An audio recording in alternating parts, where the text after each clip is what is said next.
BRS party రాష్ట్ర senior నాయకులు మత్స వేణుగోపాల్ రెడ్డి గారు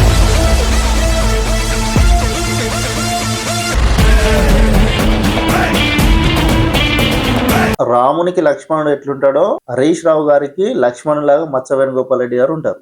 రాముని గుణమే నీది రామబాణమే మాట వదిలినవో ప్రాణం పోయిన తిరుగుండదు అంట. అన్యాయాన్ని చూస్తే ఆగదులే నీ అడుగే అవతలోడు ఎంత వాడైన ఎదురెలుతావంట. ఎవరికి దక్కని ప్రాధాన్యత కేవలం మత్స వేణుగోపాల్ రెడ్డి గారికి దక్కింది. ఏం దక్కింది నాకు? 20 ఏళ్ళ నుంచి చేసినందుకు. దత్తత తీసుకున్నటువంటి ఏ వార్డు ఉన్నదో ఆ వార్డులో ఎలాంటి అభివృద్ధి జరగలేదని చెప్పి నేను కౌన్సిలర్గా అయ్యే నాటికి గతంలో జనగామ కాన్స్టిట్యున్సీ ఎమ్మెల్యే టికెట్ ఆశించి అవకాశం ఉంటే ఎవరికైనా.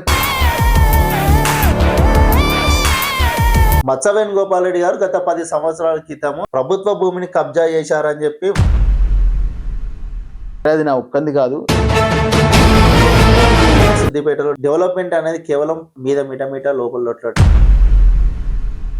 సిద్దిపేట అభివృద్ధి అనేది డబుల్ బెడ్రూమ్లు ఇప్పిస్తామని చెప్పి కొంతమంది నాయకులు డబ్బులు వసూలు చేసి వాళ్ళకు పట్టా సర్టిఫికెట్లు ఇవ్వకుండా కొన్ని బ్లాక్లు చూపెట్టి వాళ్ళని అందులో ఉంచుతున్నారు. ఎవరన్నా తలకు మాసిన వాళ్ళు ఉంటారు. మత్స వేణుగోపాల్ రెడ్డి అంటే హరీష్ రావు బినామీ. నా ఆధార్ కార్డు ఇస్తా, తీసుకో, చెక్ చేయి.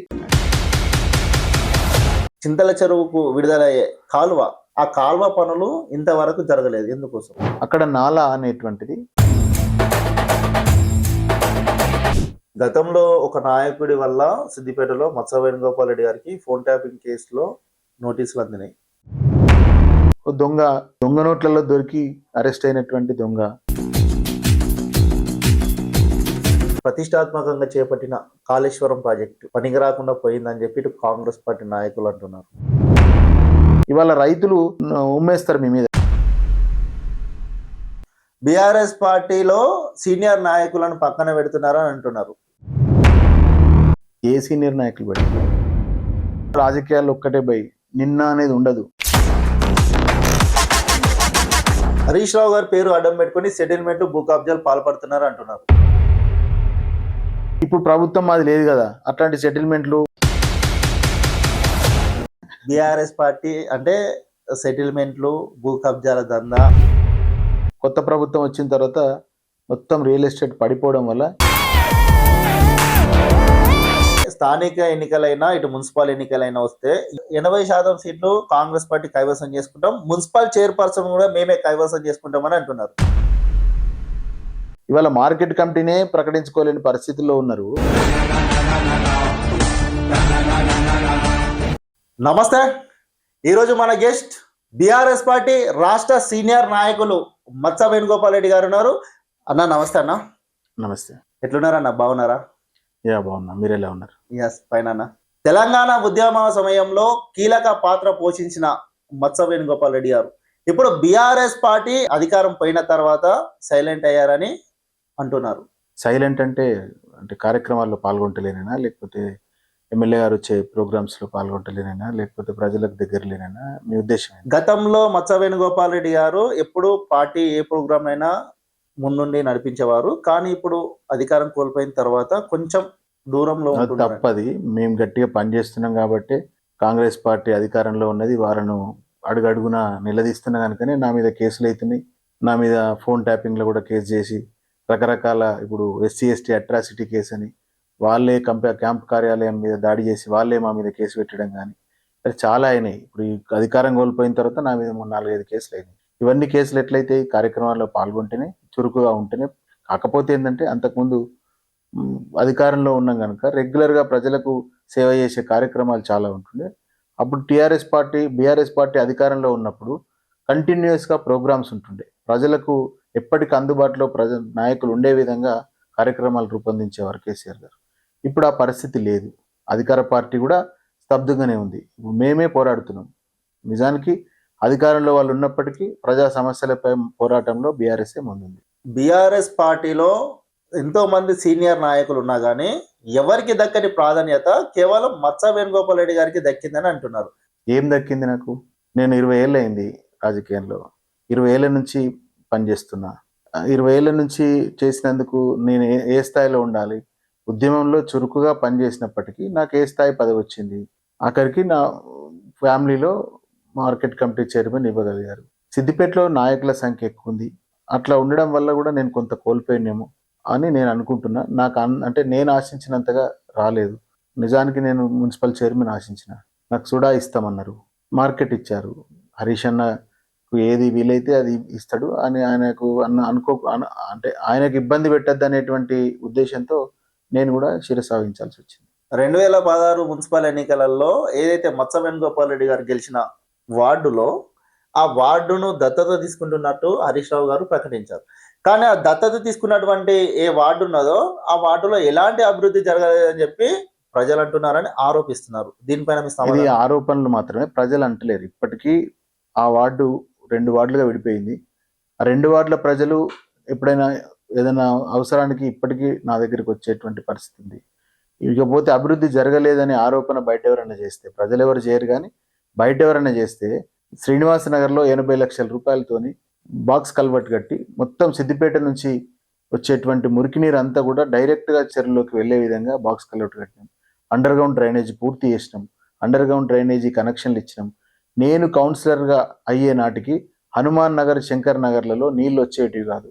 శంకర్ నగర్లో వస్తే కూడా 15 రోజులకు ఒకసారి నీళ్ళు వచ్చే పరిస్థితి ఉండేది. కానీ నేను కౌన్సిలర్ అయిన తర్వాత అక్కడ 10వ వార్డు నుంచి నేను గెలుపొందిన తర్వాత నీళ్లు ఎవ్రీడే నీళ్ళు ఇచ్చేటువంటి పరిస్థితి తీసుకొచ్చిన. ఇవి రకరకాల పద్ధతుల ద్వారా అక్కడికి పైప్ లైన్ తీసుకొచ్చి నర్సాపూర్ చౌరస్తాను దాటిచ్చి నీళ్ళు ఇవ్వగలిగిన. అది అంతా కూడా నా హయాంలో అయింది. ఇకపోతే అక్కడ సీసీ రోడ్డు లేనటువంటి పరిస్థితి ఉంది. చాలా పేద ప్రజలు జీవించే ప్రాంతం ఉంటుంది హనుమాన్ నగర్. శంకర్ నగర్లో కొంత ప్రాంతం కూడా అట్లే ఉంటుంది. ఇరుకైనటువంటి రోడ్లు ఉంటాయి. ఆ రోడ్లన్నిటి కూడా సీసీ రోడ్లు లేపించి అప్పుడు వార్డును చాలా డెవలప్ చేసినాం. అదేవిధంగా నర్సాపూర్ చౌరస్తా నుంచి బైపాస్ రోడ్ వరకు, అది నర్సాపూర్ గ్రామానికి వెళ్ళే రోడ్ వరకు కూడా 4 లైన్ రోడ్ వేసి మధ్యలో డివైడర్లు, చెట్లు, లైటింగ్ వేయించి అక్కడ అత్యంత సుందరంగా రోడ్డు చేయగలిగినాం. ఎన్నో ఏళ్ల కళ, అది పెద్ద రోడ్డు కావాలని ధర్నాలు కూడా చేసిన నర్సాపూర్ ప్రజలు. అట్లాంటిది నేను వచ్చిన తర్వాత రోడ్డు పూర్తి చేసినాం, 4 లైన్ రోడ్ వేసినాం, డివైడర్ వేసినాం, లైట్లు, మంచి సుందరమైనటువంటి చెట్లు పెట్టి డెవలప్ చేయడం జరిగింది. అంతేకాకుండా అక్కడ మంచినీరు లేని సమయంలో నేను సొంతగా ఒక ట్యాంకర్ పెట్టి బాల వికాస వాటర్ ప్లాంట్ నుంచి డైలీ సప్లై చేయడం జరిగింది. ఇంకొక విషయం, అసలు ఆ వార్డులో మొట్టమొదటిసారిగా తడి చెత్త, పొడి చెత్త, హానికరమైనటువంటి చెత్తను వేరు చేసి ప్రజలు ఇచ్చే విధంగా మోటివేట్ చేయగలిగినాం. మొట్టమొదటిగా అప్పుడు 5 వార్డులనే ఎన్నుకున్నారు, అందులో నా వార్డు ఒకటి. అట్లా చాలా డెవలప్ చేసినాం. ఇప్పటికీ అందుకే ప్రజలు నన్ను అంటే ఇష్టపడతారు అక్కడ ఇప్పటికి కూడా. కానీ దురదృష్టవశాత్తు నేను మళ్ళీ నిల్చోలేని పరిస్థితి వచ్చింది. 2021 సంవత్సరంలో ఇంత డెవలప్మెంట్ చేసిన మీరు గతంలో మరి ఎందుకోసం మీరు నిలబడలేదు? నేను కౌన్సిలర్గా నిలబడడం అనేటువంటిది అప్పటికే నేను అప్పటి 5వ వార్డులో నిలబడ్డా, మా పాత సిద్దిపేట, మా పాత ఇంటి దగ్గర. అట్లాగే తర్వాత రిజర్వేషన్ రాని పరిస్థితుల్లో నేను 10th వార్డుకి పోయినా, అక్కడ నిలబడి గెలిచిన. ఈ 2 ప్రాంతాలు కలిపి దాదాపు 5 వార్డులు అయినాయి. నేను ఎక్కడైనా నిలబడవచ్చు. అయినా నేను సిద్దిపేట పట్టణంలో అందరికీ గుర్తెరిగినవాడిని కాబట్టి ఎక్కడైనా నిలబడవచ్చు. నేను నిలబడడానికి ఇబ్బంది లేదు. కానీ నేను నిలబడితే కనుక ఖచ్చితంగా మున్సిపల్ చైర్మన్ ఇస్తేనే నేను నిలబడతాను, లేదా నా భార్యను నిలబెడతాను అని చెప్పి హరీష్ అన్నతో చెప్పడం జరిగింది ముందే. ఎందుకంటే అంతకుముందు 2016లోనే నాకు కొద్దిగా ఇబ్బంది జరిగింది. నాలాంటి చాలామంది వాళ్ళు కొత్త జనరేషన్ వాళ్ళు ఉన్నారు, వాళ్ళ కౌన్సిలర్ అవకాశం వచ్చే అవకాశం ఉంటుంది. నేను చైర్మన్ అవ్వదలుచుకుంటేనే, మున్సిపల్ చైర్మన్ అయ్యేది ఉంటేనే నేను నిలబడతా, లేదంటే మరొకరికి అవకాశం ఇవ్వని నేనే చెప్పడం జరిగింది. అప్పుడు హరీష్ అన్న, మీ మంచి నిర్ణయమే, ఇప్పుడున్న పరిస్థితుల్లో నేను తనకి ఇంకో పదవి సృష్టించలేను ఇప్పుడున్న పరిస్థితుల్లో రాజనర్స్కు, కాబట్టి నేను ఓర్చుకోవాలి, నీకు సుడా ఇస్తానని చెప్పడం జరిగింది. సరే, తర్వాత పరిస్థితుల్లో నాకు మార్కెట్ చైర్మన్ ఇచ్చే అవకాశం. ఎందుకన్నా ఒకటే కుటుంబానికి పదవి అనేది, మున్సిపల్ చైర్మన్ పదవి అనేది గత కొంత కాలంగా కొనసాగుతుంది. ఎందుకు నాయకులు ఉన్నా కానీ ఆ పదవిని మాత్రం ఒకే కుటుంబానికి అంకితం ఎందుకు చేస్తున్నారు? ఇక్కడ ఒక విభిన్న పరిస్థితి ఉంది సిద్దిపేట ఈ తెలంగాణ ఉద్యమానికి పుట్టినిల్లు. ఇక్కడ నాయకుల సంఖ్య కూడా ఎక్కువ. ఇక్కడ ఉద్యమానికి చాలా దారపోసిండ్రు నాయకులంతా. తెలంగాణ ఉద్యమంలో బీఆర్ఎస్ పార్టీ చాలా చురుకైన పాత్ర పోషించింది. హరీష్ అన్న ఎమ్మెల్యే అయిన తర్వాత కూడా సిద్దిపేటలో గత 20 ఏళ్ళుగా చాలా మంది హరీష్ అన్న వెనుక పనిచేస్తున్నాం. పోటీ ఎక్కువైపోయింది. కానీ అదొకటే పదవి. మున్సిపాలిటీలో పరిస్థితి ఏంటంటే గ్రామాల్లో వార్డు మెంబర్ నుంచి మొదలు పెడితే జడ్పీ చైర్మన్ దాకా ఏదైనా పదవి తీసుకోవచ్చు. మున్సిపాలిటీలో ఎట్లా ఉంటుందంటే కౌన్సిలర్ లేదా వైస్ చైర్మన్, చైర్మన్, ఈ పదవులు తప్ప వేరే పదవులు ఉండవు. గ్రామాల్లో కోఆపరేటివ్ అని చాలా రకరకాల పదవులు ఉంటాయి. ఇక్కడ ఆ పరిస్థితి లేదు. లేకపోవడం మూలాన ఇక్కడ ఉన్నటువంటి పెద్ద నాయకులకు, అంటే మాలో ఉన్నటువంటి ఎవరికో ఒకరికి రాష్ట్రంలో వచ్చే ఒక పదవి ఇచ్చే పరిస్థితి ఉంటే ఏం కాదు. కానీ కేసీఆర్ గారి ప్రాంతం ఇది. సిద్దిపేట అంటే కేసీఆర్ గారు. ఇక్కడ రాజనరసింహ తీసుకుపోయి ఒక పెద్ద పదవి ఇవ్వాల్సిన పరిస్థితి కంటే ఆయన కంటే ముందున్న వాళ్ళు ఉన్నారు. దేశపతి శ్రీనివాస్ గారు, ఫారూక్ హుస్సేన్ గారు, ఇట్లా ఇంకా చాలా మందికి పదవులు పొందిన వాళ్ళు ఉన్నారు. వాళ్ళని తీసేసి ఈయనకి ఇచ్చే పరిస్థితి రాష్ట్రంలో లేదు. ఈయనని తీసేసి మాకు ఇచ్చేటువంటి పరిస్థితి ఇంతవరకు రాలేదు. హరీష్ అన్నకి అడ్జస్ట్మెంట్ చేయలేకపోయింది. కానీ ఈసారి ఖచ్చితంగా ఆ పరిస్థితి ఉండకపోవచ్చు అని నేను అనుకుంటున్నాను. రామునికి లక్ష్మణుడు ఎట్లుంటాడో హరీష్ రావు గారికి లక్ష్మణులాగా మత్స వేణుగోపాల్ రెడ్డి గారు ఉంటారు. ఇదే మత్స వేణుగోపాల్ రెడ్డి గారు గతంలో జనగామ కాన్స్టిట్యున్సీ ఎమ్మెల్యే టికెట్ ఆశించి సైలెంట్ గా ఎందుకున్నారు? అప్పుడు అక్కడ ఉన్న పరిస్థితుల్లో 2014లో కేసీఆర్ గారు ముఖ్యమంత్రి అయిన తర్వాత అక్కడ ముత్తిరెడ్డి యాదగిరెడ్డి గారు గెలవడం జరిగింది.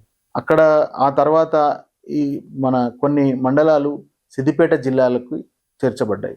ఆ సిద్దిపేట జిల్లాలోకి ఏవైతే మండలాలు కలిసినాయో ఆ కలిసిన మండలాల నాయకులకు హరీష్ అన్నకు మధ్యలో వారధిగా నేను ఉండాల్సిన పరిస్థితి వచ్చింది. అప్పుడు నేను వాళ్ళకి గట్టిగా పనిచేస్తున్నా. తను ముత్తిరెడ్డి యాదగిరెడ్డి గారు దురదృష్టవశాత్తు సిద్దిపేటలో ఆ మండలాలు కలవడానికి వ్యతిరేకంగా ఉన్నారు కాబట్టి ఆయనకు కొంత ఈ ప్రజలకు, ఈ నాయకులకు ఆయనకు కొంత ఎడబాటు ఏర్పడ్డది. ఆ పరిస్థితుల్లో వాళ్లకు పనులు చేయడానికి మాత్రమే నేను మధ్యవర్తిగా ఉన్నా. వాళ్ళకు సిద్దిపేట జిల్లా కొత్త కాబట్టి హరీష్ అన్న నాయకత్వంలో అక్కడ అభివృద్ధి జరగాలన్నా వాళ్ళందరి కోఆర్డినేషన్ ఉండాలి కాబట్టి కోఆర్డినేషన్గా నేను ఉన్న తప్ప అప్పుడున్న పరిస్థితుల్లో నేను అట్లున్నా కాబట్టి ఎమ్మెల్యే అయిదాం అనుకుంటుండని అందరు అనుకుని ఉంటారు. అంటే మీరు ఆశించలేరా టికెట్? టికెట్ ఆశించలేదు. పరిస్థితి ఏంది, అప్పుడు టికెట్ 6 నెలల ముందే కేసీఆర్ గారు పాత వాళ్ళకే టికెట్లని ప్రకటించేసిండ్రు కదా. అక్కడ ఆశించే పరిస్థితి ఎక్కడుంది? అప్లై చేసుకునే పరిస్థితి ఎక్కడుంది? అవకాశం ఉంటే ఎవరికైనా పదవి రావాలని ఉంటుంది, ఉన్నత పదవులకు పోవాలని ఉంటుంది. రాజకీయాల్లో ఉన్నాం, ప్రమోషన్ కంపల్సరీ ఆశిస్తాం ఎవరైనా.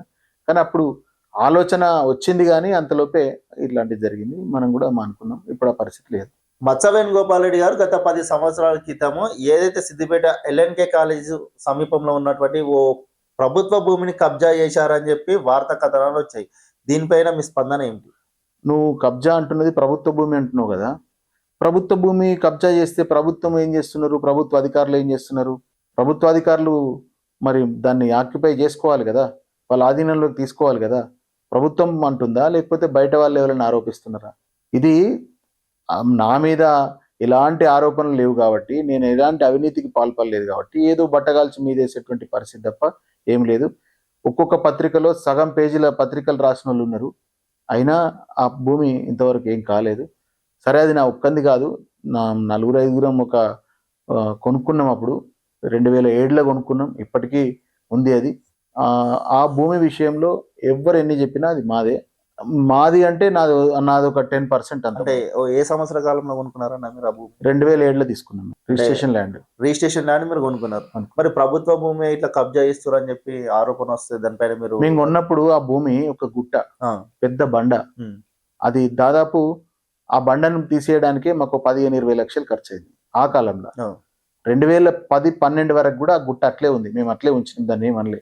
మేము ఎప్పుడైతే ఆ గుట్టను తొలిచేసినామో అప్పటి నుంచి ఆరోపణలు రావడం ప్రారంభమైంది.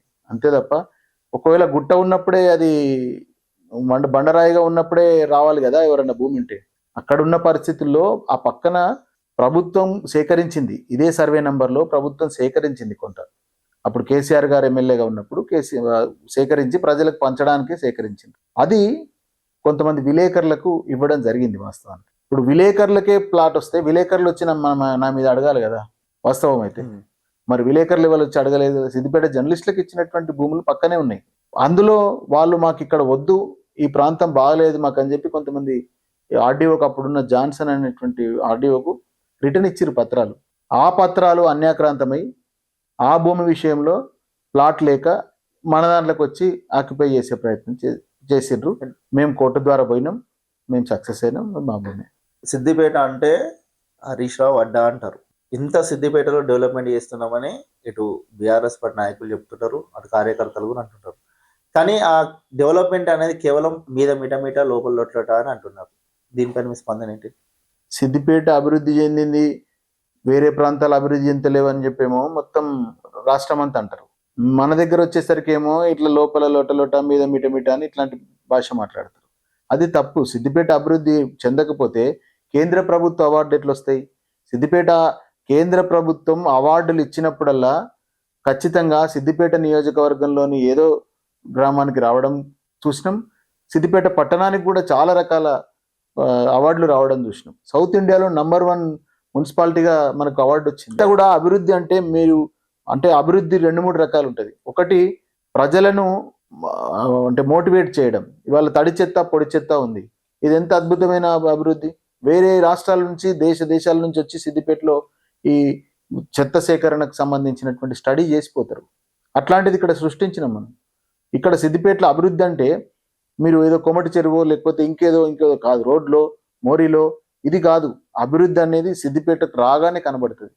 సిద్దిపేటకు రాగానే పచ్చదనం కనబడుతుంది. సిద్దిపేట ప్రజల్లో సిద్దిపేటకు ఒక పేరుంది.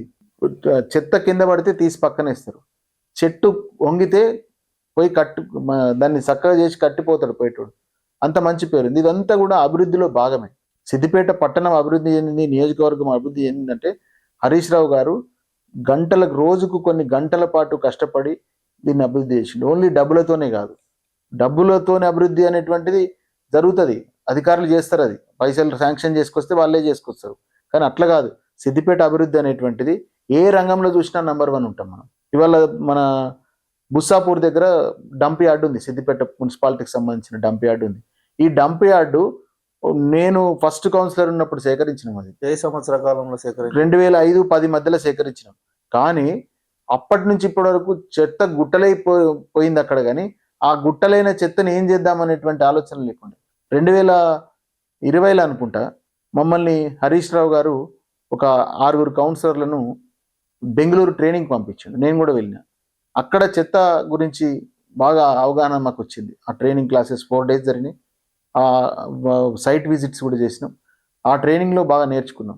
మేము రాగానే హరీష్ అన్నతో కలిసి ఇట్లా చాలా బాగుంది, సిద్దిపేటలో మనం గిరి చేద్దామన్నా అంటే అందుకే మిమ్మల్ని పంపిన, మీరు ఏమేమి నేర్చుకున్నారో దాన్ని ఇక్కడ ఇంప్లిమెంట్ చేద్దామని చెప్పి బెంగళూరు నుంచి ఒక స్వచ్ఛంద సంస్థ నుంచి పనిచేసేటువంటి శాంతి అనేటువంటి మేడంని ఇక్కడికి పిలిపించి ఇక్కడ మా కౌన్సిలర్లందరితో మాట్లాడి మా పాలకవర్గం కూర్చొని హరీష్ అన్నతో డిస్కస్ చేసి ఇవన్నీ కూడా చెత్త సేకరణకు సంబంధించి పద్ధతి తీసుకొచ్చినాం. అప్పుడు 6 వార్డులలో అంటే పైలట్ ప్రాజెక్ట్ కింద స్టార్ట్ చేసినాం. చేసి ఇప్పుడు అన్ని వార్డులకు విస్తరించినాం. ఆ పైలట్ ప్రాజెక్ట్లో భాగంగానే సేకరించిన చెత్తను ఆటోలు, ప్రతి వార్డుకు ఒక ఆటో ఉంటుంది. ఇప్పుడు సిద్దిపేటలో 43 వార్డులు ఉంటాయి, 43 ఆటోలు ఉంటాయి. వార్డుకు ఒక ఆటో చొప్పున చెత్త సేకరణ చేస్తారు. మంగళవారం శుక్రవారం రోజు పొడి చెత్త సేకరణ చేస్తారు. ఇదంతా కూడా ఎక్కడా లేదు. మనల్ని చూసి తయారైండ్రు. ఇప్పుడు సిద్దిపేటలో ఈ చెత్త సేకరణ చేసినటువంటి దానితో ఇవాళ గ్యాస్ ఉత్పత్తి చేసి మినర్వా హోటల్కు గ్యాస్ సప్లై మొత్తం సిద్దిపేట మున్సిపాలిటీ అందిస్తుంది. కరెంట్ ఉత్పత్తి చేసేటువంటి పరిస్థితి మనకు ఉన్నది. అక్కడ గుట్టలుగా పేరుకపోయినటువంటి చెత్తనంతా కూడా మొత్తం క్లోజ్ చేసినాం. ఇప్పుడు అక్కడ ఏమీ లేదు, చెత్త ఉండదు. వచ్చిన చెత్త వచ్చినట్టుగా ప్లాంట్కి వెళ్ళిపోతుంది. పొడి చెత్త మొత్తం ఇది సెగ్రిగేట్ చేసి దాన్ని అమ్మడము. టైల్స్ తయారు చేసినాం, ప్లాస్టిక్ నుంచి టైల్స్ తయారు చేసినాం సిద్దిపేటలో. ఇవంతా కూడా అభివృద్ధి కాదా? ఇక మీ కళ్ళకు కనబడే అభివృద్ధి తీసుకో. కోమటి చెరువు సర్వాంగ సుందరంగా తీర్చిదిద్దిండు హరీష్ అన్న. రంగనాయక సాగర్ సరే అది మధ్యలో ఆగిపోయింది, ప్రభుత్వం మారింది కాబట్టి మధ్యలో ఆగిపోయింది. ఒక ఐకానిక్ స్పాట్ అవుతుండే అది. అద్భుతమైనటువంటి రంగనాయక సాగర్ ఇవాళ సిద్దిపేటకు సాగునీరు వచ్చింది. ఎట్లొచ్చింది? అది అభివృద్ధి కాదా? సిద్దిపేటలో సాగునీరు వచ్చింది. ప్రతి చెరువు ఎండాకాలంలో కూడా మత్తలు దుంకే పరిస్థితి ఉన్నది. ఇది అభివృద్ధి కాదా? ఇవాళ సిద్దిపేటకు అని ఏ రోడ్డు పోయినా కూడా 4 lane రోడ్డుగా ఉన్నది. ఇది అభివృద్ధి కాదా? సిద్దిపేటను చూసి వేరే వాళ్ళు ఈర్ష్యపడే పరిస్థితి ఉన్నది. దుబ్బాక ఉప ఎన్నికల్లో సిద్దిపేటను అభివృద్ధి చేసుకున్నారు, దుబ్బాకను వదిలేసిండ్రు అని చెప్పి రఘునందన్ రావు మాట్లాడి గెలిచిండు. మరి దుబ్బాకను ఎందుకు చేసుకుంటలేడు? ఇప్పుడు రేవంత్ రెడ్డికి వంత వాడుతుంటాడు కదా ప్రతిదానికి రఘునందన్ రావు గారు. మరి ఆయనకు అభివృద్ధి చేసుకునేది లేదా? ఆయన 2-3 ఏళ్ళు ఇది ఎమ్మెల్యేగా ఉన్నారు. తక్కువ సమయంలో ఆయన కేవలం ఒక 2 సంవత్సరాలే ఆయన ఇప్పుడు ఎంపీగా ఉన్నారండి. ఆయన అలా. ఎంపీగా ఉన్నారు. ఆయన ఎంపీగా అభివృద్ధి చేయలేరా? ఇప్పుడు అక్కడ దుబ్బాక నియోజకవర్గ శాసనసభ్యులు బీఆర్ఎస్ పార్టీ నాయకులే. సరే తను ఎంపీగా ఉన్నారు. మరి ఇక్కడ ఇప్పుడున్న శాసనసభ్యులైన డెవలప్మెంట్ అనేది చేయాలి కదా. అసలు బీఆర్ఎస్ ఎమ్మెల్యేలను కొబ్బరికాయ కొట్టడానికి రాణిస్తలేరు. బీఆర్ఎస్ ఎమ్మెల్యేలను కింద కూర్చోబెట్టి ఓడిపోయిన ఎమ్మెల్యేలను మీద కూర్చోబెట్టే సంస్కృతి కొనసాగుతుంది. ఇప్పుడు మళ్ళా ఏది ప్రభాకర్ రెడ్డి గారిని పరిశీలించే అవకాశం ఎట్లుంటుందండి? మీరు ఇందాక అభివృద్ధి గురించి మాట్లాడారు. సిద్దిపేట ఇంటిగ్రేటెడ్ మార్కెట్ ఎట్లుందండి? ఇది అభివృద్ధి కదా? ఇది 10 ఏళ్ల కాలంలో అయింది కదా. కేవలం ఈ ఇంటిగ్రేట్ మార్కెట్లు, ఈ ఏదైతే కొన్ని కమిషనరేట్లు, ఈ ఆఫీస్లో నెట్ చెట్లు డెవలప్మెంట్, ఈ రోడ్డు డెవలప్మెంట్ అంటారు. కానీ లోపల ఉన్న సమస్యలు పేరుకపోతున్నాయని అంటారు. కొన్ని స్కూళ్ళకు సంబంధించిన సమస్యలు ఉన్నాయి. ఇప్పటికి కూడా బీఆర్ఎస్ పార్టీ హయాంలోనే వాటికి శంకుస్థాపనలు చేసిరు. అప్పుడే బడ్జెట్ అమలైనా కానీ ఇంతవరకు వాటికి సంబంధించి ఎలాంటి పనులు జరగడం లేదంటారు. దీనిపైన ఒక 1 వీక్ బ్యాక్ నేను ఒక సమస్యను బయటకు తీసుకొచ్చిన. కేసీఆర్ నగర్లో ఒక స్కూల్కి సంబంధించి అది బీఆర్ఎస్ పార్టీ అధికారంలో ఉన్నప్పుడే దాన్ని శంకుస్థాపన చేసి దానికి స్కూల్కి సంబంధించిన ప్లేస్ కూడా యాక్టిఫై చేశారని చెప్పారు. కానీ ఆ పనులు మాత్రం ప్రారంభించారు. ఎందుకోసం ఇట్లా? ఇప్పుడు బీఆర్ఎస్ పార్టీ హయాంలో ఒక అద్భుతమైనటువంటి కేసీఆర్ నగర్ కాలనీ డబుల్ బెడ్రూమ్లను నిర్మించినాం. అది వరల్డ్ రికార్డు. విదేశాల నుంచి ఎన్ఆర్ఏలు వచ్చి కూడా చూసిపోయినారు. అది ఒక అద్భుతమైన కట్టడం. అది చాలామంది మన జర్నలిస్టులు కూడా ఇప్పుడు ఆ కాలనీలో ఉన్నారు. జర్నలిస్టులకు కూడా అక్కడ డబుల్ బెడ్రూమ్లు ఇచ్చినాం. మీకు తెలుసు ఎంత అద్భుతంగా ఉంటుంది ఆ కాలనీ. అంత పెద్ద కాలనీ రాగానే ఒక్కసారిగా అక్కడ స్కూల్ అవసరం వచ్చింది, అంగన్వాడీ అవసరం వచ్చింది, రేషన్ షాపులు అవసరం వచ్చినాయి. ఇట్లా ఇవన్నీ పోలీస్ స్టేషన్ అవసరం వచ్చింది. ఇవన్నీ అవసరాలను ఎప్పటికప్పుడు తీర్చినాం. ఇప్పుడు పోలీస్ స్టేషన్ కట్టించినాం అక్కడ. అప్పటికప్పుడు స్కూల్ కావాలి అంటే ఒక డబుల్ బెడ్రూమ్ను తీసుకొని నిర్మించినటువంటి డబుల్ బెడ్రూమ్ను తీసుకొని అందులో స్కూల్ స్టార్ట్ చేసినాం. అప్పుడు హరీష్ రావు గారు స్టార్ట్ చేసిండు. చేసి అక్కడ ఇమీడియట్గా వాళ్ళకు రిలాక్సేషన్ దొరికింది ఆ స్కూల్ ద్వారా. అక్కడ నుంచి చాలా దూరం రావాల్సిన అవసరం లేకుండా అక్కడనే స్కూల్ నిర్మించినాం, స్కూల్ పెట్టినాం తాత్కాలికంగా. మరి దాన్ని నిర్మించాల్సిన పరిస్థితి టైం వచ్చినప్పటికి సరికి ఏమైంది? ప్రభుత్వం పోయింది. అసలు ఈ ప్రశ్న మమ్మల్ని కాదు, ఇప్పుడున్న ప్రభుత్వాన్ని అడగాలి. సరే ప్రభుత్వం కోల్పోయింది, గవర్నమెంట్ పడిపోయిన తర్వాత మరి వేరే ప్రభుత్వం వచ్చింది అధికారంలోకి. వచ్చిన తర్వాత మీరు ప్రతిపక్ష నాయకులు దానిపైన మీరు చర్యలు తీసుకోవాలి కదా. మేముంటే నిర్మించే వాళ్ళము, మేము లేము కాబట్టి మేము ప్రశ్నిస్తున్నాం. కట్టాలి, ఈ ప్రశ్న మేమే వేసినాం. అంతెందుకు, సిద్దిపేటలో అప్పుడు డబుల్ బెడ్రూమ్ కొత్తగా ఏర్పాటైన తర్వాత అక్కడ స్పెషల్గా మా నాయకులను కొంతమందిని ఇన్ఛార్జీలు వేసి అక్కడ లోకల్ కౌన్సిలర్ను అక్కడ ఇమీడియట్గా వచ్చే సమస్యలు ఉంటాయి. అంటే ఎందుకంటే కొత్తగా ఒకేసారి వందలాది మంది వేలాది మంది అక్కడికి షిఫ్ట్ అయినారు కాబట్టి దాదాపు 1000 బెడ్రూమ్లు డబుల్ బెడ్రూమ్లు అంటే 1000 కుటుంబాలు వస్తాయి. ఒక్కసారిగా సమస్యలు వస్తాయి. ఆ సమస్యలన్నింటినీ పరిష్కరించినాం. మీకు ఒక్క స్కూల్ సమస్యనే కనబడుతుంది. ఇప్పుడు అక్కడ బీసీ రెసిడెన్షియల్ ఉంది ఒకటి, ఆ బీసీ రెసిడెన్షియల్ స్కూల్ కూడా కట్టించినాం అక్కడ ఉన్నది. అంటే నేనేమంటున్నా అంటే ఇవన్నిట్లలో ఒక్క సమస్య మీకు కనబడుతుంది. మేమే పెట్టినాం, అది మా హయాంలోనే ఆ స్కూల్ స్టార్ట్ చేసినాం. ఇప్పుడు వీళ్ళ హయాంలో కట్టాలి కదా. అసలు స్కూళ్ళకు నిధులు విడుదలవుతున్నాయా చూడండి మీరు. ఈ ప్రభుత్వంలో కొత్తగా నిర్మాణం చేసే స్కూళ్ళు ఏమన్నా ఉన్నాయా? పోనీ వాళ్ళ నియోజకవర్గాల మంత్రులుగా ఉన్న నియోజకవర్గాలన్నా అవుతున్నాయా చూడండి మీరు. ఈ డబుల్ బెడ్రూమ్లు ఎవరికైతే పంపిణీ చేసిన సమయంలో అవకతవకలు జరిగినాయి. డబుల్ బెడ్రూమ్లు ఇప్పిస్తామని చెప్పి కొంతమంది నాయకులు డబ్బులు వసూలు చేసి వాళ్ళకు పట్టా సర్టిఫికెట్ ఇస్తామని చెప్పి ఇప్పటికీ కూడా వాళ్ళకు పట్టా సర్టిఫికెట్లు ఇవ్వకుండా కొన్ని బ్లాక్లు చూపెట్టి వాళ్ళని అందులో ఉంచుతున్నారు. వాళ్ళకి సర్టిఫికెట్ రాలేవని అంటున్నారు. కానీ దీనిపైన ఇంతవరకు చర్యలు ఇటు బీఆర్ఎస్ పార్టీ వాళ్ళ నాయకులు తీసుకోలేరు, ఇటు కాంగ్రెస్ పార్టీ నాయకులు వాళ్ళు తీసుకుంటలేరు. ఎందుకోసం?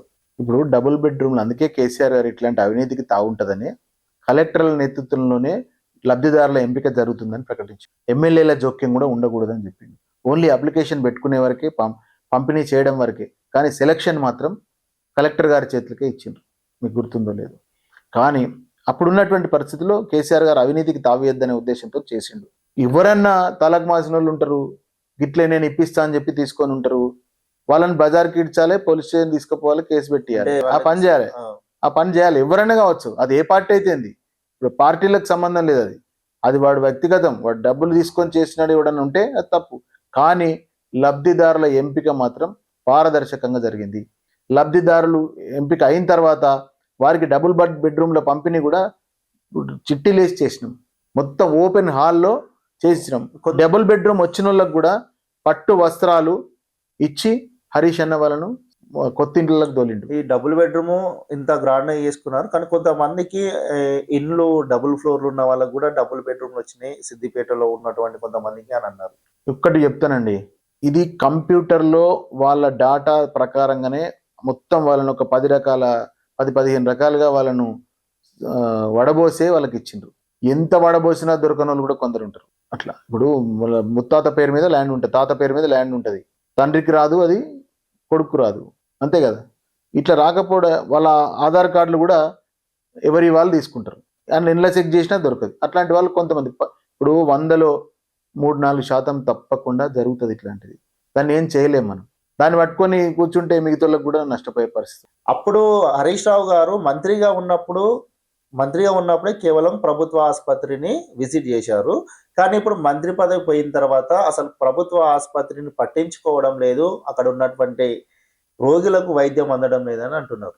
హరీష్ రావు గారు పట్టించుకుంటలేదు కాదు తప్పది, మీరు మాట్లాడింది ప్రభుత్వం పట్టించుకుంటలేదు. అంటే 1000 పడకల ఆసుపత్రిని ఇనాగ్రేషన్ చేసినాం ఎన్నికల కంటే ముందే, పూర్తయింది, బిల్డింగ్ పూర్తయింది, ఇప్పటికీ షిఫ్ట్ చేస్తుంది ప్రభుత్వం కావాలని. అప్పుడు నిర్మాణమైనటువంటి హాస్పిటల్లో పనులు దీన్ని షిఫ్ట్ చేయొద్దు, మంచి పేరు రావద్దనే ఉద్దేశంతోనే ఇప్పటికీ తాత్సారం చేస్తుంది. అలా ఇన్ఛార్జి మంత్రులు ఉన్నారు, మొన్నటిదాకా సురేఖ గారు ఉండే, ఇప్పుడు వివేక్ గారు వచ్చిండ్రు, వీళ్ళని చేయమనండి, అక్కడ కొత్త ప్రారంభమైనటువంటి హాస్పిటల్కి షిఫ్ట్ చేయమనండి. ఇరుకైన సంధిలో అప్పుడు ఏదో మెడికల్ కాలేజీ అనుమతి రావడం కోసం మేఘాల మీద ఒక ఆసుపత్రిని కట్టినాం పాత హాస్పిటల్ దగ్గర, అది అప్పటి వరకు ఉపయోగపడ్డది. కానీ ఇప్పుడు పెరుగుతున్న జనాభా, సిద్దిపేటలో హరీష్ అన్న ఆరోగ్య శాఖ మంత్రిగా అద్భుతంగా అభివృద్ధి చేసింది కాబట్టి వేరే ఇతర ప్రాంతాల నుంచి కూడా సిద్దిపేటకు వచ్చి చూపించుకునే పరిస్థితి ఉంది. రైట్, ఓకే, చూపించుకోవట్లేదు, కానీ హరీష్ రావు గారు మంత్రి పదవి అయినాకనే హాస్పిటల్ విజిట్ ఎందుకు చేయడం లేదు? చాలాసార్లు చేసినాం, తప్పు మీరు మాట్లాడేది, చాలాసార్లు చేసినాం, నేను కూడా వెళ్ళినా, మేము చేసినాం. పలు సందర్భాల్లో మేము మా పేషెంట్లు మాకు తెలిసిన పేషెంట్ల కోసం కూడా చాలాసార్లు వెళ్తుంటాం. కానీ ఎంతైనా అప్పటికి ఇప్పటికి తేడా ఉన్నమాట వాస్తవం, దాన్ని ఒప్పుకోవాల్సిందే. ఆ తేడా మా వల్ల కాదు, హరీష్ అన్న వల్ల కాదు, ఆ తేడా వచ్చింది ఈ కొత్త ప్రభుత్వం వల్ల. ఇక్కడ ఎట్లుందంటే ఇన్ఛార్జ్ మంత్రి వస్తాడు, పూలదండలు వేసుకోవడము, శాలువాలు కప్పుకోవడము, 4 మాటలకు బీఆర్ఎస్ని తిట్టిపోవడాలు తప్ప ఇక్కడ ఏం పనిచేయరు. ఇక్కడ లోకల్ నాయకులు ఉన్నారు, వాళ్ళు కనీసం ఇక్కడ మేము ఇన్ఛార్జ్గా ఉన్నామని కొంతమంది ఇన్ఛార్జ్గా చెప్పుకుంటే వాళ్ళు అయినప్పటికీ, లేదంటే కాంగ్రెస్లో మేమే నంబర్ 1 అని చెప్పుకుంటే వాళ్ళు కూడా, వాళ్ళు కాంగ్రెస్లో నంబర్ 1 కావచ్చు, మరి ప్రజలలో కూడా నంబర్ 1 కావాలి కదా. ఇక్కడ ఉన్న సమస్యలను ఇప్పుడు మీరు చెప్పిన హాస్పిటల్ సమస్యను తీసుకెళ్ళి ఒక ప్రభుత్వం దృష్టికి, కలెక్టర్ దృష్టికి తీసుకెళ్ళి చేయించవచ్చు కదా. చాలా సందర్భాల్లో స్టేజీల మీద మాట్లాడేటప్పుడు కూడా హరీష్ అన్న ఫోన్ మాట్లాడిండు కలెక్టర్ గారితో కానీ, ఇన్ఛార్జ్ మినిస్టర్లతో కానీ ఇక్కడ సమస్యల గురించి. మరి కాంగ్రెస్ నాయకులు ఏం చేస్తారు? ఇప్పుడు స్థానికంగా ఇప్పుడు ఇన్ఛార్జ్ వచ్చిన మంత్రి వర్యులు గారు మేము సిద్దిపేటను అభివృద్ధి పరంగా తీసుకెళ్తామని చెప్తున్నారు. తీసుకెళ్తే సంతోషమే కదా, ఇక్కడ అభివృద్ధి చేస్తే ఎవరైతే చేస్తే మంచిదే. 1000 పడకల ఆసుపత్రి కోసం మీరు ప్రతిపక్షంలో ఉన్నారు కాబట్టి మీరు దానికి సంబంధించి మీరు ప్రశ్నించాలి. మరి మీరు ప్రశ్నిస్తే ఆ హాస్పిటల్కి సంబంధించింది ఎన్నిసార్లు ప్రశ్నించినాం, ఎన్నిసార్లు అడిగినాం, మేము చాలాసార్లు అడుగుతూనే ఉన్నాం. ఇప్పుడు మీ ద్వారా కూడా అడుగుతున్నాం. వాళ్ళు చేయనియండి, వాళ్ళనే షిఫ్ట్ చేయమని, వాళ్ళకే మంచి పేరు తెచ్చుకోమనండి, ప్రజలకు పని జరిగితే చాలు మాకేమో. మచ్చా వేణుగోపాల్ రెడ్డి అంటే హరీష్ రావు బినామీ అంటున్నారు.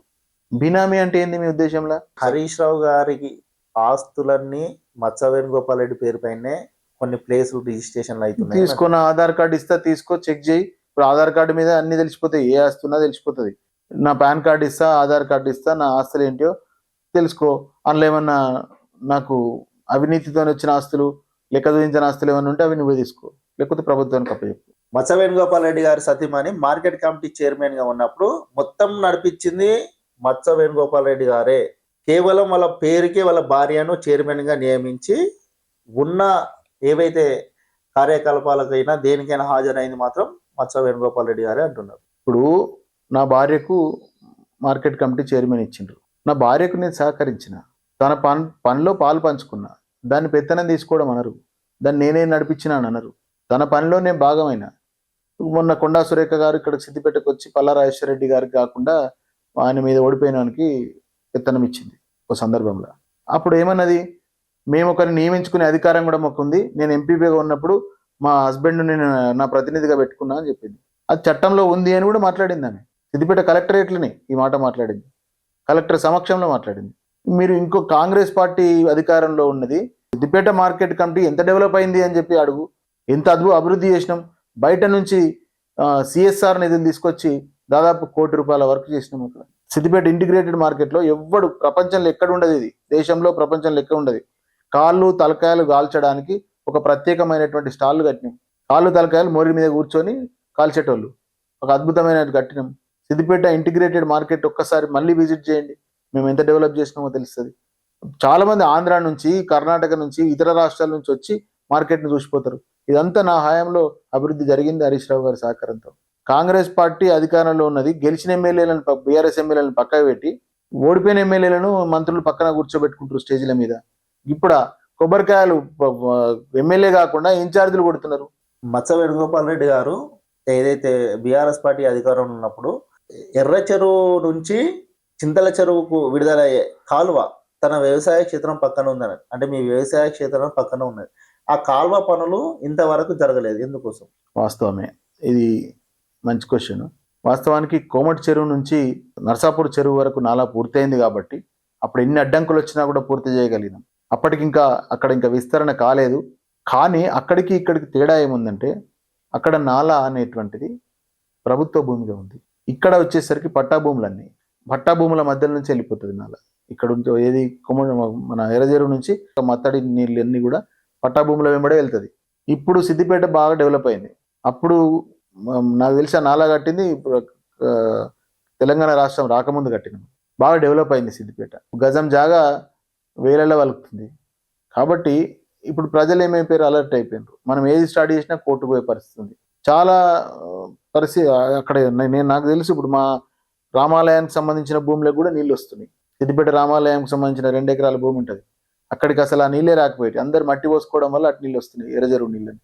ఇదంతా కూడా పట్టా భూములు అవ్వడం వల్ల, ప్రజలు ఒప్పుకోకపోవడం వల్ల, భూమి రేటు పెరగడం వల్ల ఈ ఇబ్బంది కొనసాగుతుంది. అయినప్పటికీ under ground drainage pipe line అందులో నుంచి వేసినాం, దాని పక్కన ఒక చిన్న రోడ్డు కూడా వేసినాం. తప్పకుండా మీరు అన్న పని ఎప్పుడో ఒకసారి కంప్లీట్ అవుతుంది. గతంలో ఒక నాయకుడి వల్ల సిద్దిపేటలో మత్స వేణుగోపాల్ రెడ్డి గారికి ఫోన్ ట్యాపింగ్ కేసులో నోటీసులు అందినాయి. దీనిపైన మీ స్పందన ఏంటిది? ఆది చక్రధర్ గౌడు దొంగ, ఒక ఉద్యోగాలు ఇప్పిస్తా అని చెప్పి ప్రజలను, నిరుద్యోగులను మోసం చేసే ఒక దొంగ నోట్లలో దొరికి అరెస్ట్ అయినటువంటి దొంగ. అసొంటి దొంగను పార్టీలలో చేర్చుకున్న వాళ్ళకు ఉండాలి బుద్ధి. వాళ్ళ నేనంటలేను, వాళ్ళ నాయకుడు సిద్దిపేటకు తీసుకొచ్చుకుని ఆయన దండలేస్తారు కదా, ఆయన పేరేం పేరు, మైనంపల్లి హనుమంతరావే అంటుండు. మొన్న వీడియో చూసినాం అందరం. ఏమంటుండు, వాడు ఒక దొంగ అని చెప్పి మాట్లాడుతున్నారు. జేబులు కొట్టే దొంగ అన్నాడు. ఇంకా నేను అనలే ఆ మాట. మైనంపల్లి హనుమంతరావు అంటుండు. అసొంటి చక్రధర గౌడు నువ్వు సహకరించిన ముఖ్యమంత్రికి తెలిసి ఉండాలి. హరీష్ రావు మీద ఎట్లన్నా కేసు పెట్టు, నీకు మంచి పదవి ఇస్తా అని చెప్పి అన్నాడట. దానికోసం హరీష్ అన్న మీద ఈ మొత్తం ఈ ఏదైతే ఆయన స్కామ్ చేసిండో, చక్రధర గౌడ్ చేసిన స్కామ్ను బయట పెట్టడంలో నేను కొంత పనిచేసిన. అందుకోసం నా మీద కసితో నా మీద కేసు పెట్టిండు. ఏమైంది, హైకోర్టు మొట్టికాయ వేసిందా లేదా, నాంపల్లి కోర్టు కూడా మొట్టికాయ వేసింది. ఆఖరికి కేసు కొట్టేసిండ్రు. నన్ను ఎట్టి పరిస్థితుల్లో పోలీసు నాకు నోటీస్ ఇస్తే తెల్లారేసరికి నాకు హైకోర్టు ఆర్డర్ ఇచ్చింది. ఆయనను ముట్టుకోవడానికి కూడా పోవద్దు, ఆయన అడగడానికి కనీసం ఆయన పిలవద్దని చెప్పింది హైకోర్టు. తర్వాత కేసునే కొట్టేసింది. కొట్టివేయబడ్డ కేసు విషయం ఎందుకు మాట్లాడు? కేసీఆర్ గారు ఏదైతే ప్రతిష్టాత్మకంగా చేపట్టిన కాళేశ్వరం ప్రాజెక్టు పనికి రాకుండా పోయిందని చెప్పి ఇటు కాంగ్రెస్ పార్టీ నాయకులు అంటున్నారు. అంటే పనికిరాని ప్రాజెక్టుకు శంకుస్థాపన చేస్తా అంటాడా? గంధమల్ల నుంచి నీళ్ళు తీసుకపోతా అని అన్నాడు కదా రేవంత్ రెడ్డి గారు. ఇది ఎట్లాగో కాళేశ్వరం ఫెయిల్ అయిన ప్రాజెక్టు కదా. ఫెయిల్ అయిన ప్రాజెక్టులో నీళ్ళు ఎట్లా వస్తున్నాయి? ఫెయిల్ అయిన ప్రాజెక్ట్ అయితే రంగనాయక సార్ ఎట్లా నిండుతుంది, రంగనాయక సార్లకు వెళ్ళి మల్లన సార్లకు ఎట్లా పోతున్నాయి, మల్లన సార్ నుంచి మిగతా రిజర్వాయర్లకు నీళ్ళు ఎట్లా పోతున్నాయి? ఈ నీళ్ళని తీసుకపోయి హైదరాబాద్ సిటీకి నీళ్ళు ఇస్తాని ఎట్లా అంటాడు రేవంత్ రెడ్డి? ఇవన్నీ కూడా వాళ్ళు కాళేశ్వరం ప్రాజెక్టులో ఒక 2 పిల్లర్లు మరమ్మతులు నిర్వహించి దాన్ని పూర్తి చేస్తే అయిపోతుంది. ఇంత పెద్ద ప్రాజెక్టులో 2 పిల్లర్లే కాదు ప్రాజెక్ట్ అంటే. ఈ ప్రాజెక్ట్ ఎంత పెద్ద ప్రాజెక్టు పవర్ పాయింట్ ప్రజెంటేషన్తోనే హరీష్ అన్న చూపించిండు తెలంగాణ భవన్లో. అంత పెద్ద ప్రాజెక్టులో 2 పిల్లర్ల ముచ్చట పెట్టుకొని వీళ్ళు ఇదే పనితో ఇప్పుడు దాదాపు ఏడాదిని అర్థం దాటింది. ఏడాదిని అర్థంగా ఆ పనులు పూర్తి చేయకపోగా ఇంకా దాని మీదనే తాత్సారం చేస్తున్నారు. అదే టాపిక్ మీద బతుకుతున్నారు వాళ్ళు. ఏది అడ్డొచ్చినా ఆ విషయం తీస్తారు. మీరు మాకు ఇచ్చిన హామీలు నెరవేర్చలేరు అంటే కాళేశ్వరం అంటారు.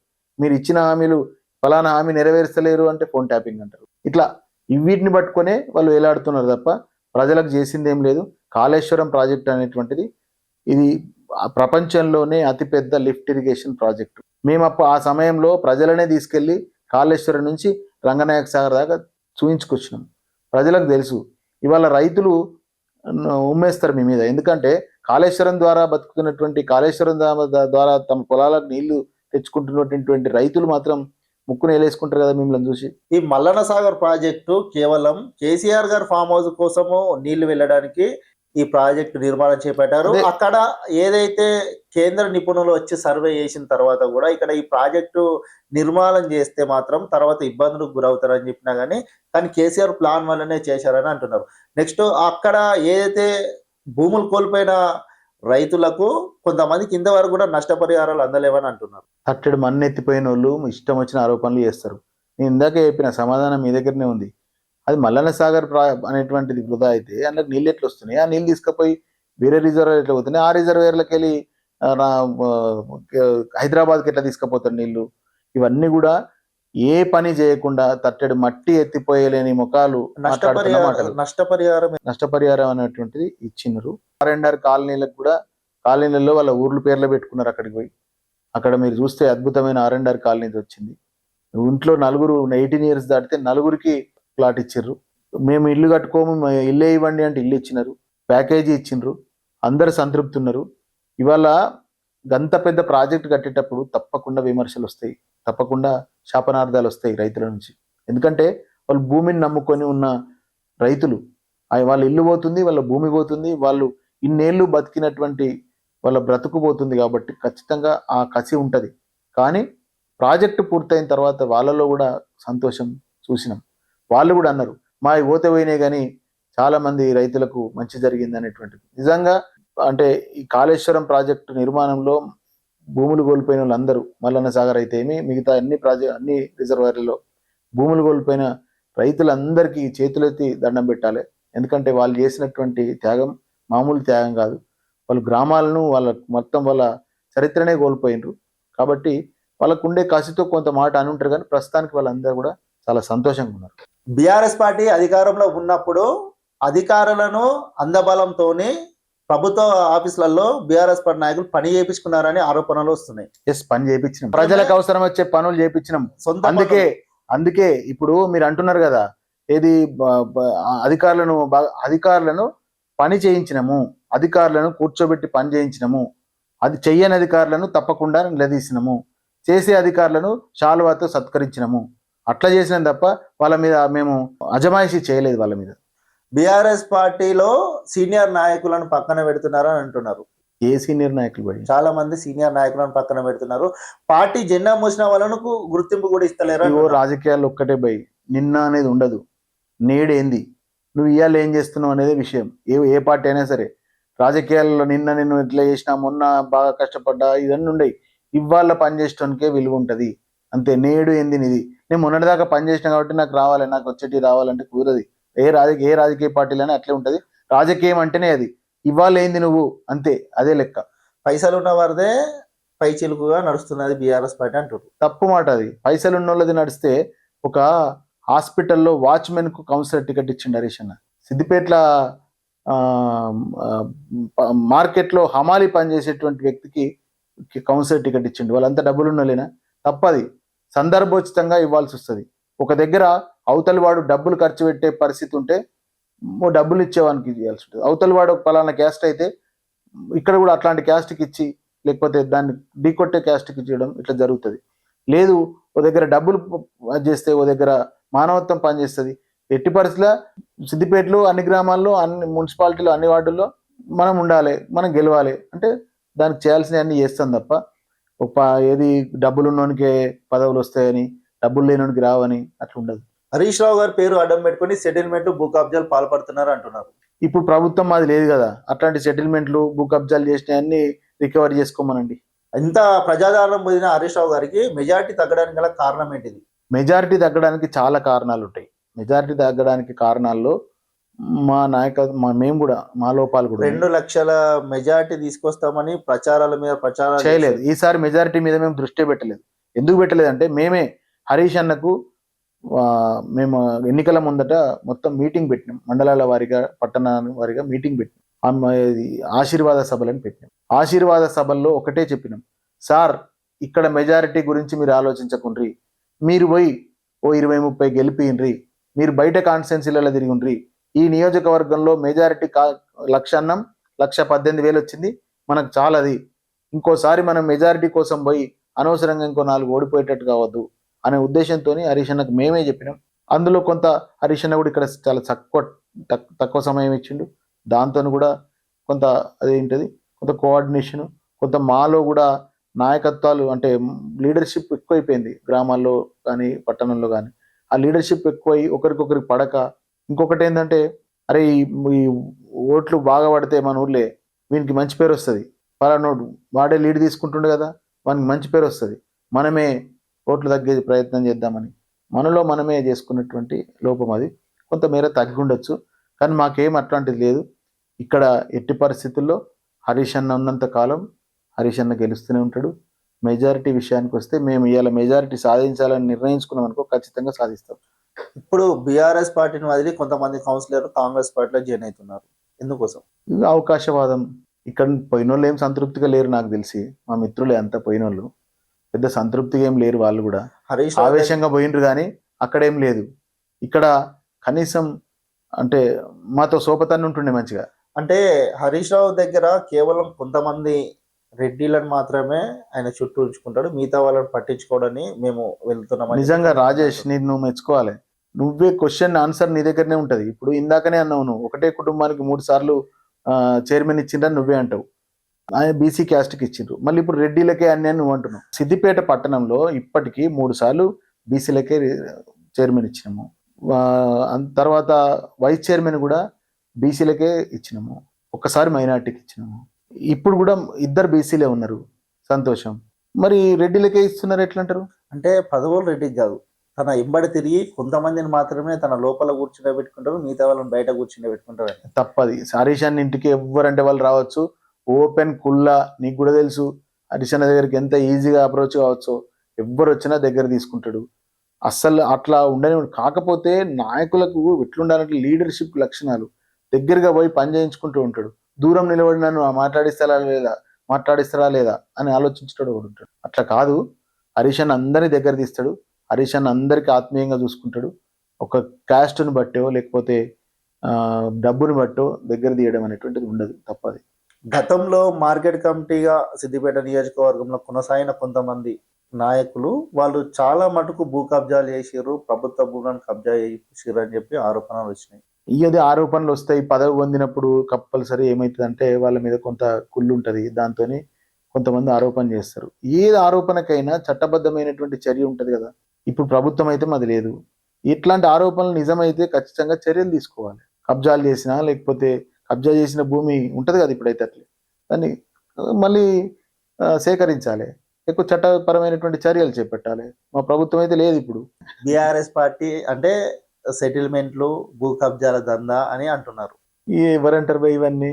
ఇప్పుడు రియల్ ఎస్టేట్ నడతలేదు, అందరు బాధలు ఉన్నారు. ఇప్పుడు ఈ మాట అన్నాం అనుకో ఇంకా బాధపడతారు, ఎందుకంటే అప్పుడు మంచిగా ఉండే ఇప్పుడు బాగాలేదని ఇంకా తిడతారు ఈ ప్రభుత్వాన్ని. నిజానికి రియల్ ఎస్టేట్ అనేటువంటిది బీఆర్ఎస్ హయాంలో చాలా బాగుండే. హరీష్ అన్న ఇక్కడ సిద్దిపేటను కూడా బాగా డెవలప్మెంట్ చేసింది కాబట్టి రియల్ ఎస్టేట్ దంతా బాగా నడిచింది వాస్తవం. కాకపోతే ఇప్పుడున్న పరిస్థితుల్లో కొత్త ప్రభుత్వం వచ్చిన తర్వాత మొత్తం రియల్ ఎస్టేట్ పడిపోవడం వల్ల ఇవన్నీ ఆరోపణలు చేస్తుంటారు. బీఆర్ఎస్ పార్టీ స్థానిక ఎన్నికలైనా ఇటు మున్సిపల్ ఎన్నికలైనా వస్తే ఎన్ని సీట్లు గెలుచుకుంటది. ఇటు కాంగ్రెస్ పార్టీ నాయకులు అంటున్నారు 80% సీట్లు కాంగ్రెస్ పార్టీ కైవసం చేసుకుంటాం, మున్సిపల్ చైర్పర్సన్ కూడా మేమే కైవసం చేసుకుంటామని అంటున్నారు. దీనిపైన మీ స్పందన ఏమిటి? నా స్పందన ఏముంటుంది భయ్, సిద్దిపేట ప్రజలు ఈ రాష్ట్రంలో అధికారంలో లేనప్పుడు కూడా సిద్దిపేట మున్సిపాలిటీలో బీఆర్ఎస్ అధికారంలో ఉంది. ఈ రాష్ట్రంలో అధికారం వచ్చిన తర్వాత బీఆర్ఎస్ వచ్చింది. సిద్దిపేట మున్సిపాలిటీలో తప్పకుండా అభివృద్ధికే ఓటేస్తారు, హరీష్ అన్న చేసినటువంటి అభివృద్ధికే ఓటేస్తారు. ఇప్పుడు సిద్దిపేట మున్సిపాలిటీని కైవసం చేసుకుంటామని చెప్పి మాట్లాడుతారు కదా వీళ్ళు. 80% సీట్లు కాదు కదా, 10% కూడా తీసుకోలేరు వీళ్ళు. ఎందుకు చెప్తున్నా అంటే ఇవాళ సిద్దిపేట కాన్స్టిట్యున్సీలో ఉన్న మార్కెట్ కమిటీ చైర్మన్లనే ఫిలప్ చేసుకోలేకపోతున్నారు. వీటికే వీళ్ళ మధ్యలో కుమ్ములాటలు నడుస్తున్నాయి. మనిషికోడు ఇప్పుడు దాదాపు 20 మంది పోటీదారులు ఉన్నారు సిద్దిపేట మార్కెట్ కమిటీకి. ఇవాళ మార్కెట్ కమిటీనే ప్రకటించుకోలేని పరిస్థితుల్లో ఉన్నారు. అట్లాంటిది సిద్దిపేట మున్సిపాలిటీలో కౌన్సిలర్లను గెలిపించుకునే పరిస్థితి ఉండదా కాంగ్రెస్ పార్టీకి? అంటే కాంగ్రెస్ పాలనలో అభివృద్ధి మంచిగా జరుగుతుంది, ఇటు ఇందిరామ్ ఇండ్లు, ఇటు ఫ్రీ బస్సులు, ఇటు ఆరోగ్యశ్రీ అని చెప్తున్నారు కదా. ఇక ఫ్రీ బస్సుల విషయంలో నువ్వు చూస్తూనే ఉన్నావు ప్రజల స్పందన ఎట్లుందో. ఫ్రీ బస్సుల సంగతి అది ఒక వృధా స్కీమ్, అది తప్ప వేరే స్కీమ్ ఇప్పటివరకు కాలేదు. ఏదైనా ఇందిరామ్ ఇండ్లు ఇస్తా అని చెప్పి కాగితాలు ఇచ్చి ఎన్నికలకు పోయే ప్రయత్నం చేస్తున్నారు. ఓట్లకు మధ్యలో రైతు బంధు ఇస్తారు అంతే. నాట్లకు మధ్యలో మనం కేసీఆర్ గారు ఇచ్చినప్పుడు ఇప్పుడు వీళ్ళు కోట్లకు మధ్యలో రైతు బంధు ఇస్తారు. ఇట్లాంటి స్కీములకు ప్రజలు లొంగే పరిస్థితి లేదు. మనం మోసపోయిన ఆల్రెడీ ప్రజలు మోసపోయినామనే విషయం ప్రజలకు తెలిసిపోయింది. ఆ 6 గ్యారంటీలు 420 హామీలు ఇవైతే ఉన్నాయో వాటిని నెరవేర్చదు ఈ ప్రభుత్వం అని కేసీఆర్ రావాలి, మళ్ళీ కేసీఆర్ వస్తేనే అభివృద్ధి. ఒక్కొక్క పథకాలు ఒక్కొక్క విధిగా నెరవేరుస్తున్నామని చెప్తున్నారు. ఎంత పై 100 రోజుల్లో పూర్తి చేస్తామన్నారు. 100 రోజులలో పూర్తి చేస్తామని ఏడాదిని అర్థమైంది. అంటే గత ప్రభుత్వంలో కేసీఆర్ అధికారంలోకి వచ్చినప్పుడు ఏమన్నారంటే ఇప్పుడే కదా చెప్పినే కాదు చెప్పని కూడా చేసిండు కేసీఆర్. రైతు బంధు అనే పథకమే చెప్పలే చేసిండు. షాదీ ముబారక్, కళ్యాణ లక్ష్మి చెప్పలే చేసిండు. వీళ్ళ తులం బంగారం ఎటువైంది? వచ్చిందా ఒక్కరికన్నా తులం బంగారం? ఒకటి విడుదల వారిగా చేస్తున్నామని చెప్తున్నారు కదా. ఏ విడత? ఎప్పుడు? ఇంకా ఎన్ని విడతలు అవుతుంది? కళ్యాణ లక్ష్మికి విడత ఏముందండి? ఎవరు పెళ్ళైతే వాళ్ళకి కళ్యాణ లక్ష్మి రావాల్సిందే, దానికి విడత ఉండదు కదా. రైతు బంధు ఎప్పుడు ఇచ్చిండు? ఎంపీ ఎలక్షన్ల ముందట ఇచ్చిండు కొద్ది మందికి, తర్వాత ఇప్పుడు ఇచ్చిండు. ఇప్పుడు పూర్తి స్థాయిలో రాలేదు, మధ్యలో మొత్తం మింగేసిండు. కేసీఆర్ ఇచ్చిన రైతు బంధును మింగేసిన ముఖ్యమంత్రి రేవంత్ రెడ్డి. రైతు బీమాకు పైసలు కట్టలే. రైతు బీమాకు పైసలు కట్టకపోతే రైతు బీమా వస్తలేదు రైతులకు. 700 కోట్ల రూపాయలు బకాయి ఉన్నాడు ఇన్సూరెన్స్ కంపెనీకి, అవి కట్టలేదు. అంటే గత ప్రభుత్వం చేసినటువంటి అప్పులనే మేము ₹1 కట్టినా ఈయన కట్టిండా? కడుతున్నామని చెప్తున్నా. తప్పు, అబద్ధాలు చెప్తుండు. అబద్ధాలతోనే ఈ ప్రభుత్వం ఇప్పటికే లక్షలాది రూపాయలు అప్పు తెచ్చిండ్రు. అప్పుడు అప్పు తెచ్చినాం వాస్తవం, అది మన FRBMకు లోబడి అప్పు తెచ్చినామని హరీష్ అన్న కేసీఆర్ చాలాసార్లు చెప్పారు. మనకు అప్పు తెచ్చుకునేటువంటి దానికి కొంత లిమిట్ ఉంటుంది, ఆ లిమిట్ లోబడే తెచ్చుకున్నాం. ఈ దేశంలో అప్పులు తెచ్చుకున్న దాంట్లో మనది కిందికి ఉంటుంది అన్నిటికంటే. వాళ్ళ స్థాయికి మించి తెచ్చుకున్న రాష్ట్రాలు చాలా ఉన్నాయి, మనం స్థాయికి లోబడి తెచ్చుకున్నాం. అప్పుడు బీఆర్ఎస్ ప్రభుత్వంలో తెచ్చి ఏం చేసినాం? అప్పులు తెచ్చి ప్రాజెక్టులు కట్టినాం, అప్పులు తెచ్చి ఇక్కడ ఇన్ఫ్రాస్ట్రక్చర్ డెవలప్ చేసినాం. హైదరాబాద్ను అద్భుతమైనటువంటి ఒక ఇంటర్నేషనల్ నగరంగా తీర్చిదిద్దినాం. ఇప్పుడు ఏం చేస్తుంది? మిత్తిరి కడుతున్నాం అని చెప్తా. అవును, ఇన్ని అబద్ధాలు చెప్పడానికి ఉండాలి కదా. పోనీ తీసుకుందామా, రిపోర్ట్ తీసుకుందామా, ఎంత కట్టింది ఇప్పటి వరకు అనేది? అన్ని అబద్ధాలతో నడుపుతారు వీళ్ళు ప్రభుత్వాన్ని. ఈ స్థానిక ఎన్నికలలో ఎన్ని సీట్లు కైవసం చేసుకుంటున్నారు? ఇప్పుడున్న పరిస్థితి అయితే స్థానిక ఎన్నికల్లో అద్భుతమైన రిజల్ట్ వస్తుంది. నాకు తెలిసినంత వరకు ఈ ముఖ్యమంత్రి దిగిపోతాడు. కాంగ్రెస్ పార్టీ పాలన పైన, ఇటు బీఆర్ఎస్ పార్టీ పాలన పైన, గతంలో చేసినటువంటి పాలన పైన మీ అభిప్రాయం ఏంటిదన్న? బీఆర్ఎస్ పార్టీ పాలన ప్రజలకు అవసరాలు తీర్చే పాలన, రాష్ట్ర ప్రజల స్థాయిని పెంచింది, వారి యొక్క తలసరి ఆదాయాన్ని పెంచినటువంటి పాలన బీఆర్ఎస్ పార్టీ పాలన. బీఆర్ఎస్ పార్టీ హయాంలో అప్పటికి ఉమ్మడి రాష్ట్రంలో జరిగిన అన్యాయాలన్నింటినీ ఒక్కొక్కటిగా మరి రూపుమాపుతూ ప్రాజెక్టులను నిర్మిస్తూ ఇన్ఫ్రాస్ట్రక్చర్ డెవలప్ చేస్తూ ప్రజల యొక్క జీవన ప్రమాణాలను పెంచింది బీఆర్ఎస్ పార్టీ పాలన. ఇవాళ ఏమైంది? ఇవాళ ఉన్నటువంటి పాలిస్తున్నటువంటి నాయకుడే ఈ మాట అంటాడు, మాకు అప్పు పుడతలేదు, నన్ను పోతే ఢిల్లీకి పోతే చెప్పులు మాయం చేయడం లెక్క చూస్తున్నారు, చెప్పుల దొంగ అంటున్నారు మమ్మల్ని. అంటే రాష్ట్రం యొక్క పరువును వేదికల మీద తనే తీస్తున్నాడు. రాష్ట్రం యొక్క పరువును తీసే ముఖ్యమంత్రి ఉన్నాడు ఇప్పుడు ఇక్కడ. మనమేమో రాష్ట్రం యొక్క విలువను పెంచినాం, సంపన్నమైన రాష్ట్రం అని చెప్పుకున్నాం మనం. అట్లా అంటేనే అప్పు పుడుతుంది, అట్లా అంటేనే రాష్ట్రానికి ఇది పెట్టుబడులు వస్తాయి. ఇవాళ రూపాయి పెట్టుబడి తీయలే, మేము తీసుకొచ్చిన పెట్టుబడులకు శంకుస్థాపనలు చేస్తున్నాడు, మేము ఇచ్చిన ప్రాజెక్టులకు. బీఆర్ఎస్ పార్టీ హయాంలో టిఎస్ ఐపాస్ కింద ఇండస్ట్రీస్కు ఒకటేసారి పర్మిషన్ ఇచ్చేటోళ్ళు. ఇప్పుడు ఆ పరిస్థితి పోయింది, చాలా అవినీతి రాజ్యం వెళ్తుంది. ఇప్పుడు కాంగ్రెస్ పార్టీ పాలనలో మంత్రులే 10% కమిషన్లు తీసుకోకుండా పైసలు ఇస్తలేరు, డబ్బులు రిలీజ్ చేస్తలేరు. కాంట్రాక్టర్లు పోయి మంత్రి కార్యాలయంలో లొల్లిపెట్టిరు, ధర్నా చేసిండ్రు. కాంట్రాక్టర్లు మమ్మల్ని మొత్తం కలిపి మేము 20% కట్టాలంటే ఎడికెళ్ళైతుంది మాతో అంటున్నారు. ఇప్పుడు కాంగ్రెస్ పార్టీ చూడు, ఏ నాయకుడిని అడిగినా ఎవరికన్నా పైసలు కావాలంటే ఇప్పిస్తా అంటారు. కాంట్రాక్టర్లు డబ్బులు ఇప్పిస్తాం, అడ్వాన్స్ కొట్టమని అడుగుతున్నారు. అవినీతి రాజ్యం వెళ్తుంది. అసలు జీవన ప్రమాణాలు పడిపోయినాయి. ఇచ్చిన హామీలు నెరవేర్చలేరు. ఆ ఇచ్చిన హామీలు నెరవేర్చకపోగా అనవసరమైనటువంటి కేసులు పెట్టుకుంటూ బీఆర్ఎస్ పార్టీ నాయకుల మీద కేసులతోనే ఈ రాజ్యం నడుస్తుంది. తెలంగాణ రాష్ట్రంలో ఉన్న నలుగురు పైన అభిప్రాయాలు చెప్పండి. కల్వకుంట్ల చంద్రశేఖరరావు. కేసీఆర్ అంటే తెలంగాణ ప్రజలకు జాతిపిత. ఈ తెలంగాణ రాష్ట్రాన్ని సుసాధ్యం చేసినటువంటి, రాష్ట్ర అవతరణను సుసాధ్యం చేసినటువంటి గొప్ప నాయకుడు. ఆయనే ఈ రాష్ట్రంలో ఉన్న మాలాంటి అందరికీ స్ఫూర్తి. బండి సంజయ్ గురించి ఏం చెప్తాం భయ్, ఆయన నోటిదూలు ఎక్కువ, ఏం మాట్లాడతాడో తెలియదు, విషయ పరిజ్ఞానం లేదు. సరే, ఆయన ఎట్లయిండో ఈ రాష్ట్రానికి పార్టీ అధ్యక్షుడు, కానీ ఆయన గురించి ఎంత తక్కువ మాట్లాడితే అంత మంచిది. రేవంత్ రెడ్డి బూత్ రెడ్డి. హరీష్ అన్న నాకు దేవుడిచ్చిన ఒక సొంత అన్న లాంటి వాడు. హరీష్ అన్న లేనిది మేమంతా లేం. మాకు హరీష్ అన్న ఈ 20 ఏళ్ళలో మాకు ఎట్లా అన్ని అంటే క్రమశిక్షణ నేర్పిండు, మంచితనం నేర్పిండు, ప్రజాసేవ నేర్పిండు. నాకు పర్సనల్గా అయితే నేను చాలా ఒక కోపిష్టిగా ఉండేటోడిని, వాస్తవానికి ఒప్పుకోవాలి. నన్ను ఒక సౌమ్యునిగా మార్చినటువంటి వ్యక్తి కూడా హరీష్ అన్నని. అంటే నాయకులందరి ఇళ్లలో ఆయన ఒక దేవుడు లాంటి వాడు. హరీష్ అన్న అంటే మాకు దేవుడు. కేటీఆర్ మంచి వాక్పటిమ కలిగినవాడు.